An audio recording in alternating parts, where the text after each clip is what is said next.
FM. Voici le Doc Mayou. Bon mardi, Pierre Mayou. Oui, bonjour Jonathan. Bon. Je voulais commencer avec un petit dossier ce matin concernant, je sais pas si vous avez suivi ce dossier-là, celui de Sandra Davidson qui est accusée d'avoir violenté un bébé.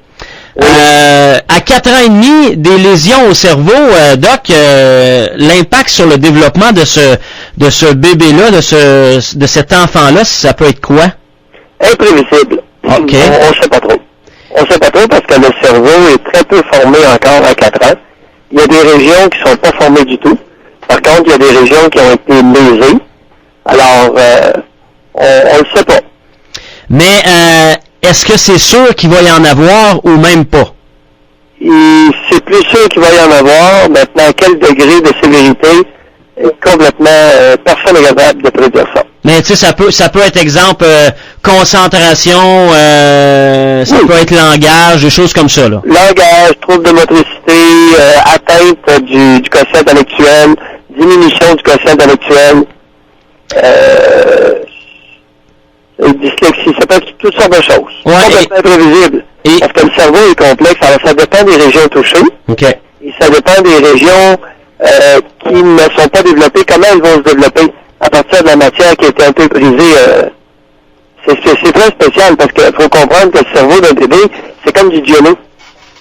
C'est comme la gélatine. Si vous prenez un veau nouveau-né et que vous ouvrez son crâne, vous allez voir, c'est beaucoup plus gélatineux qu'un cerveau adulte. OK. Et ça veut dire qu'il n'est pas encore à maturité. Non, il n'est pas encore développé. C'est ça. Alors, un enfant ne naît pas avec son cerveau. Un enfant naît avec un gros tas de cholestérol entre les deux oreilles, avec quelques neurones. Alors, 80% du poids sec du cerveau, c'est du cholestérol, c'est du gras. OK. Mais là... D'où l'importance, j'en profite pour dire aux parents, particulièrement aux mères, de ne pas donner de lait écrémé aux jeunes enfants. Ils ont besoin de gras. Ils ont besoin de cholestérol. OK. Là, dans le cas de Sandra Davidson, là, cette histoire-là, elle nie les gestes, là, sauf que on dit un peu plus loin dans cette histoire-là que, ce jeune garçon-là, qui a 4 ans et demi aujourd'hui, présente des lésions au cerveau, et il a perdu son œil droit. Là, à un moment donné, pourquoi, tu sais, c'est un petit peu absurde d'aller nier, là, il a perdu un œil.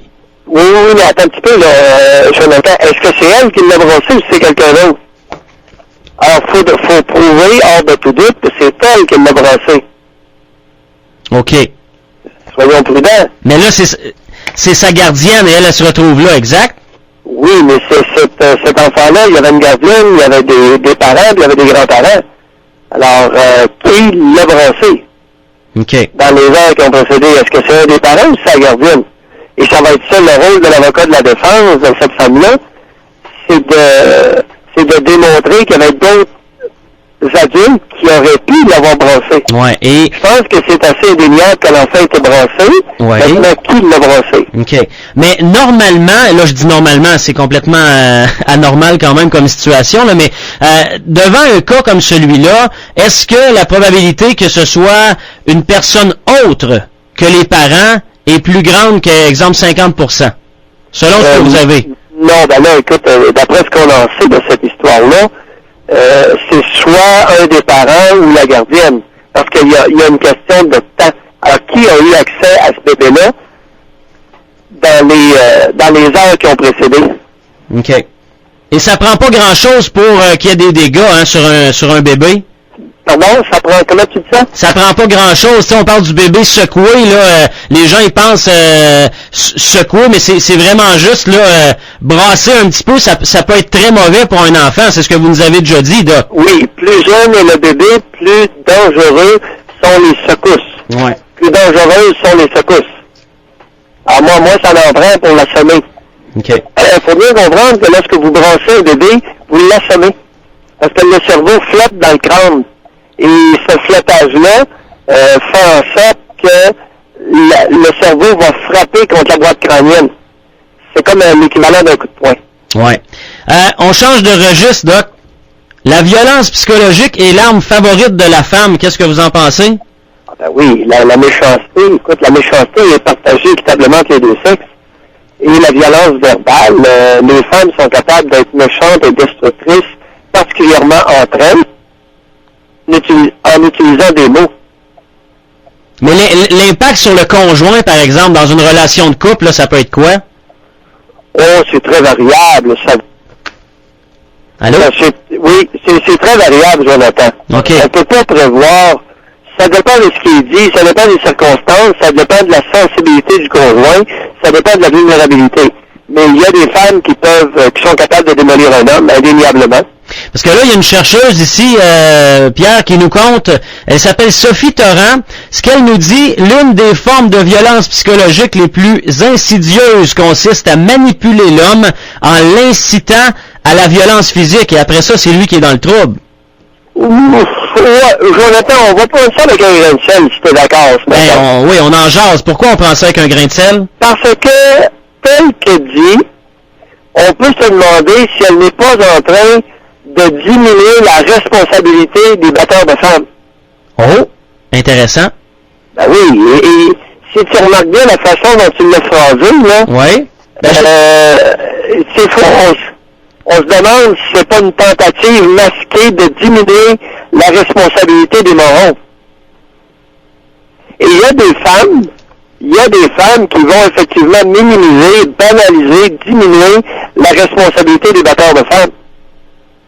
Tu sais, t'as beau avoir reçu une insulte, c'est pas une raison pour donner un coup de poing dans la face de ta compagne. Ouais, ça c'est sûr. Je regrette, là, de dire, oui, mais elle m'a insulté puis je l'ai tabassé. Oui, boy! Un instant, le danger immédiat, t'as fait la même, là. Non, c'est sûr, mais ça serait quoi l'intérêt d'une femme, ou exemple d'une chercheuse comme ça, de protéger les batteurs de femmes? Protéger son père, ce que son père a fait à sa mère. Oh, OK. Donc, vous faites un lien direct avec le vécu de Madame X, mettons. Ah, définitivement. OK.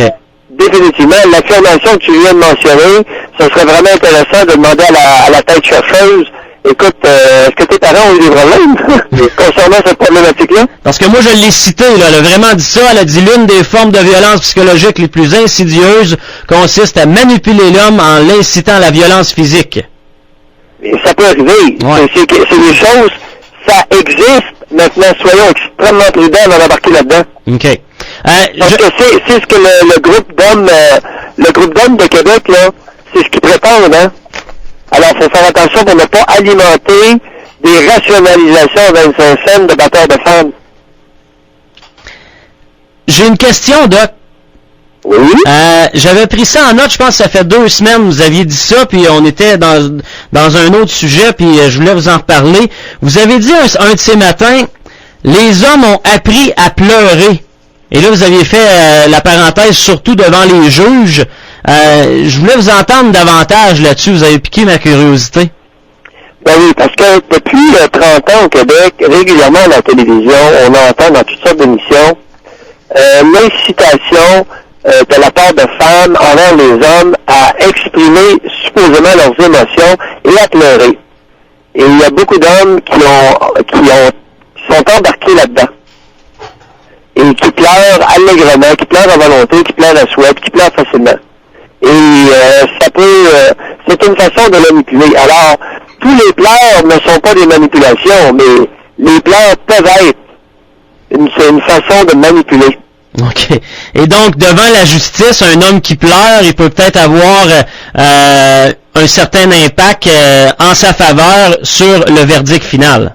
Définitivement. OK. Alors, dans cette culture matriarcale québécoise, il y a beaucoup d'hommes qui ont incorporé des attitudes féminines, entre autres celle de pleurer facilement pour manipuler, pour retirer des avantages, des bénéfices secondaires quelconques, y compris devant les tribunaux. OK, mais est-ce que vous dites que c'est négatif, que ça n'a pas d'allure, ou que c'est intelligent de faire ça? Non, c'est vraiment, c'est très immature. OK. C'est très immature.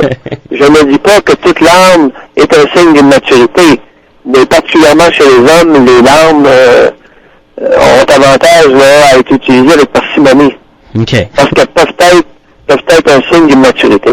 Alors un homme qui pleure, écoute, on peut s'interroger là. OK, mais c'est sûr. Il ne s'agit pas de verser dans les attitudes anglo-saxonnes monde, là, l'absence de pleurs totale, ce qu'ils appellent le stiff upper lip. C'est retenir vos larmes à tout prix. C'est pas plus intelligent, là. Comprends-tu? Ouais. In medio stat virtus. Dans le milieu se tient la vertu. OK. Alors qu'un homme pleure dans certaines occasions, il n'y a pas de problème, mais pas trop souvent. On est d'accord? Ouais, on est... Parce qu'autrement, là, sa compagne va avoir de la difficulté à lubrifier. Mais ça peut pas avoir l'effet inverse, Oh, Doc. sérieux? Ça va? Ça peut pas en exciter quelques-unes? En quoi? En excité? Ouais. Jamais. OK. Non. Un homme qui pleure, là, c'est très éteignant sexuellement pour les femmes. OK. Alors qu'on se le dise. Hey, Doc, merci beaucoup. À demain. Ouais, à demain. Bon mardi.